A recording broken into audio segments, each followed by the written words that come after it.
दोस्तों जय हिंद, वंदे मातरम। मेरा नाम है सौरभ मशहूरी और आप देख रहे हैं ज्ञान जरा हट के। और आज इस वीडियो में हम लोग बात करने जा रहे हैं यूक्रेन रशिया वॉर के बारे में, क्योंकि इस यूक्रेन रशिया वॉर में क्या चल रहा है इसको लेके दुनिया में चाहे किसी को कुछ समझ आ रहा हो या ना आ रहा हो, लेकिन ये बात 100% सच है कि अमेरिका के जो राष्ट्रपति हैं यानी कि डोनाल्ड ट्रंप, बोले तो हमारे गोलू मोलू, इस यूक्रेन रशिया वॉर को लेके इस आदमी को बाबा जी कुछ भी समझ में नहीं आ रहा। सच्ची बता रहा हूँ, इस आदमी को पल्ले ही नहीं पड़ रहा कि यहाँ पे चल क्या रहा है। इस आदमी ने अमेरिका का प्रेसिडेंट बनने से पहले ये बोल बच्चन पहले थे कि जैसे ही यह आदमी अमेरिका का प्रेसिडेंट बनेगा, और अमेरिका का प्रेसिडेंट बनना तो बहुत दूर की बात, इस आदमी ने ये बोल बच्चन पहले थे कि भैया जैसे ही ये कंफर्म होगा कि डोनाल्ड ट्रंप अमेरिका के अगले राष्ट्रपति बनने जा रहे हैं, वैसे ही रशिया के राष्ट्रपति व्लादिमीर पुतिन और ये जो यूक्रेन वाले हैं ये तुरंत अपना बैग पैक करके अमेरिका की टिकट बुक कराएंगे और इमीडिएटली डोनाल्ड ट्रंप के मीडिएशन में वहां पे पीस टॉक होगी और ये वॉर तुरंत ही खत्म हो जाएगी। मतलब बिल्कुल बच्चों का खेल है। इस टाइप के बोल बच्चन हमारे गोलू मोलू ने पहले थे। फिर ये बात अलग है कि 6 महीने बाद जब रिपोर्टर ने भाई साहब से पूछा कि प्रभु 24 घंटे में वो जो यूक्रेन वॉर खत्म कराने की बात आपने कही थी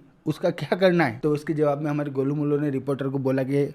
वो देखो वहां पे कैमरा लगा हुआ है, ऐसे हाथ हिला, आपके साथ एक छोटा सा प्रैंक हुआ है। मैं तो सार्काज्म कर रहा था। जी हाँ, इतने सीरियस मैटर में हमारे गोलू मोलू को सार्काज्म सूझ रहा है। बट आज इस वजह से हम लोगों ने वीडियो नहीं बनाया, बल्कि आज इस वीडियो में हम लोग यूक्रेन रशिया वॉर की बात इस वजह से कर रहे हैं क्योंकि कल हमारे गोलू मोलू ने फिर से कांड कर दिया है। जी हाँ, असल में हुआ ये कि भैया नेटो के जो चीफ हैं वो ऐसे ही कल घूमते फिरते अमेरिका पहुंच गए और व्हाइट हाउस में वहां पे बैठ के बातचीत हो रही थी। अच्छा, वैसे अगर यहाँ पे मैं पूरी ईमानदारी से बात करूँ तो जो नेटो के चीफ हैं वो ऐसे ही घूमते फिरते अमेरिका नहीं गए हैं, बल्कि असल में वो एक बिजनेस डील के लिए अमेरिका पहुंचे थे। और ये जो बिजनेस डील वहां पे हुई है, ये बिजनेस डील भी अपने आप में बहुत ज्यादा इंटरेस्टिंग है क्योंकि अमेरिका और नेटो के बीच में हुई इस बिजनेस डील के तहत ये सौदा हुआ है कि भैया ये जो यूक्रेन रशिया वॉर चल रही है, ऑब्वियस सी बात है अमेरिका वाले तो डायरेक्टली यूक्रेन को कोई भी वेपन सप्लाई नहीं करेंगे क्योंकि एक तो मुफ्त का मलिदा बांटना बंद कर दिया है और दूसरा वो नोबेल पीस प्राइज के लिए स्क्रिप्ट भी लिख ली है। तो अब जिस आदमी को नोबेल पीस प्राइज मिलने वाला हो वो ऐसे युद्ध में लोगों को मारने के लिए डायरेक्टली वेपन तो सप्लाई नहीं कर सकता। तो यहाँ पे सौदा ये हुआ है कि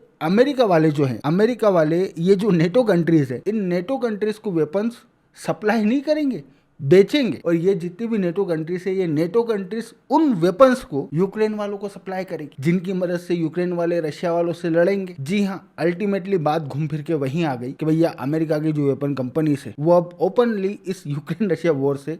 पैसा कमा रही। और ये डील स्वयं उस व्यक्ति ने ब्रेक करी है जो आज की तारीख में नोबेल पीस प्राइज का सबसे प्रबल दावेदार है, बोले तो हमारे गोलू मोलू। लेकिन ये वो चीज नहीं है जिसकी वजह से रायता फैलने की संभावना है, बल्कि रायता फैलेगा उस फोन कॉल की वजह से जिसके बारे में जिक्र एक रिपोर्ट में निकल के आया है। और उस रिपोर्ट के हिसाब से अभी हाल ही में हमारे गोलू मोलू ने, जी हाँ वही जेलेंस्की साहब जिसको फरवरी के महीने में डोनाल्ड ट्रंप ने अमेरिका के व्हाइट हाउस में बिठा के उसको सार्वजनिक तौर पर जलील किया था, उसी जेलेंस्की के साथ डोनाल्ड ट्रंप ने फोन पे बातचीत करी है। और उस बातचीत में डोनाल्ड ट्रंप ने जेलेंस्की से एक बहुत इंटरेस्टिंग सवाल पूछा और वो सवाल ये है कि भैया ये जो यूक्रेन और रशिया के बीच में वॉर चल रही है वो ठीक है अपनी जगह, लेकिन क्या यूक्रेन के पास ये कैपेबिलिटी है कि वो रशिया की जो टॉप मोस्ट 2 सिटीज हैं यानी कि मॉस्को और सेंट पीटर्सबर्ग, रशिया की इन 2 टॉप मोस्ट सिटीज को डायरेक्ट हिट कर सके। अब देखो ऐसा नहीं है कि इससे पहले यूक्रेन की ओर से रशिया की कैपिटल यानी कि मॉस्को के ऊपर हमला नहीं किया गया। डेफिनेटली इन लोगों ने ड्रोन्स फायर किए हैं और कुछ ड्रोन्स ने जाके रशिया की कैपिटल मॉस्को में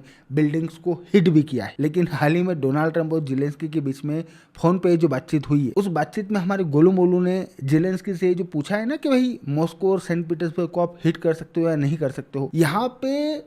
डोनाल्ड ट्रंप असल में मिसाइल हमले की बात कर रहे हैं। डोनाल्ड ट्रंप जेलेंस्की से ये पूछ रहे हैं कि भैया तुम्हारे पास इस टाइप की मिसाइलें है या नहीं है जिनकी मदद से तुम रशिया की सिटीज यानी कि मॉस्को सेंट पीटर्सबर्ग को हिट कर सको। और डोनाल्ड ट्रंप के सवाल के जवाब में जेलेंस्की ने डोनाल्ड ट्रंप को ये बोला है कि भैया ट्रंप बाबू ऐसा है कि तुम्हारा ये जो भाई है यानी कि जेलेंस्की, तुम्हारे भाई के पास जिगरा तो बहुत बड़ा है लेकिन मिसाइल हमारे पास नहीं है। बट अगर अमेरिका हमें लॉन्ग रेंज वाली मिसाइल से सप्लाई करता है तो फिर हमले की क्या बात कर रहे हो भाई साहब? हम रशिया की सिटी मॉस्को सेंट पीटर्सबर्ग को धुआं धुआं करके रख देंगे, गाजा बना देंगे उन्हें। लिटरली इस टाइप की बात इन लोगों ने फोन पे करी है और ये बातचीत लीक हो गई। खैर वो बात अलग है कि अब डोनाल्ड ट्रंप मीडिया के सामने कहते फिर रहे हैं कि मैंने इस टाइप की कोई बात नहीं करी। लेकिन जो आदमी अमेरिका का राष्ट्रपति होने के बावजूद वॉर में जो हो रहा है उसकी ग्राउंड रिपोर्ट अपनी बीवी से ले रहा हो, और यहाँ पे मैं कोई सेक्सिस्ट कमेंट पास नहीं कर रहा हूँ। हमारे गोलू मोलू की जो वाइफ है वो किसी भी पद पे नहीं है, और अमेरिका की जो गवर्नमेंट है उसके पास इतनी सारी खुफिया एजेंसीज है, दुनिया के इतने सारे मीडिया चैनल्स हैं, सभी यूक्रेन और रशिया के बीच में जो वॉर चल रही है उसको लेके रिपोर्ट भी करते हैं, इन्फॉर्मेशन भी लेके आते हैं, डोनाल्ड ट्रंप को बताते भी हैं, दुनिया को भी बताते हैं। लेकिन इसके बावजूद स्वयं हमारे गोलू मोलू के हिसाब से यूक्रेन रशिया वॉर को लेके गोलू मोलू की ये जो आंखें खुली है, और गोलू मोलू अब ये जो सीधे सीधे पलटी मारने की बात कर रहे हैं, यानी कि रशिया के अगेंस्ट में ये जो ऑफेंसिव पोजीशन लेने की बात हो रही है, ये पलटी हमारे गोलू मोलू ने हमारी भाभी जी के कहने पे मारी है। क्योंकि खुद डोनाल्ड ट्रंप के हिसाब से जब भी डोनाल्ड ट्रंप पुतिन के साथ फोन पे बातचीत करके घर पे जाते थे और अपनी वाइफ को बताते थे कि भाई आज मैं पुतिन से बात करके आया हूँ, फोन उठाया उसने मेरा और इज्जत से भी बात करी है मेरे से, अगला जी लगा रहा था मेरे नाम के पीछे, तो भाभी जी ने हमारे गोलू मोलू को बोला कि जी लगाने पे इतना खुश होने की जरूरत नहीं है, आजकल तो बिस्किट के नाम के आगे भी पार्ले जी लग रहा है। जी हाँ, पिक्चर से चुरा लिया मैंने भी डायलॉग। भाई जब हमारे बॉलीवुड वाले पूरी की पूरी पिक्चर ही हॉलीवुड वालों से चुरा लेते हैं तो मैं एक डायलॉग तो चुरा ही सकता हूँ। बट जब भी हमारे गोलू मोलू भाभी जी को जाके ये बात बोलते थे कि भैया आज मैंने पुतिन से बात करी और पुतिन के साथ बातचीत बहुत अच्छी हुई है, तभी भाभी जी पलट के गोलू मोलू को ये बोलती थी कि भाई तुम कह रहे हो बातें बहुत अच्छी हुई है, लेकिन अभी जस्ट मैंने न्यूज देखी और अभी रशिया ने यूक्रेन की एक और सिटी के ऊपर हमला किया है, तो पुतिन के साथ फिर घंटों घंटों तुम फोन पे क्या बातें कर रहे हो, क्या चल रहा है तुम्हारे बीच में, कहीं ये दोस्ताना वाला सीन तो नहीं हो रहा? तो मैं भी पॉसिबल शायद हमारे भाभी जी की गलतफहमी दूर करने के लिए गोलू मोलू पलटी मार रहे हो। Conversations with him are always very pleasant. I say, isn't that a very lovely conversation? And then the missiles go off that night. I go home, I tell the First Lady, and I spoke to Vladimir today. We had a wonderful conversation. She said, oh, really? Another city was just hit. So it's like, look, he's, I don't want to say he's an assassin, but he's a tough guy. It's been proven over the years. But जो कुछ भी हो, अब वही Donald Trump जो कि एक समय पे इस यूक्रेन रशिया वॉर को 24 घंटे में खत्म करवाने की बात कर रहे थे, जेलेंस्की को व्हाइट हाउस में बुला के बेइज्जत कर रहे थे और रशिया का फेवर ले रहे थे, रशिया को स्पेस दे रहे थे, आज तकरीबन 6 महीने बाद वही डोनाल्ड ट्रंप पुतिन को गालियां बक रहे हैं और इस रशिया यूक्रेन वॉर में यूक्रेन वालों को इनडायरेक्टली वेपन सप्लाई करने की बात कर रहे हैं। वेपन भी कोई छोटे मोटे वेपन नहीं, यहाँ पे मिसाइल सप्लाई करने की बात हो रही है। और यहाँ मैं आप लोगों को बता दूं कि ये जो मिसाइल सप्लाई करने की बात यहाँ पे ये लोग कर रहे हैं, ये कोई छोटा मोटा मुद्दा नहीं है, क्योंकि अभी तक भी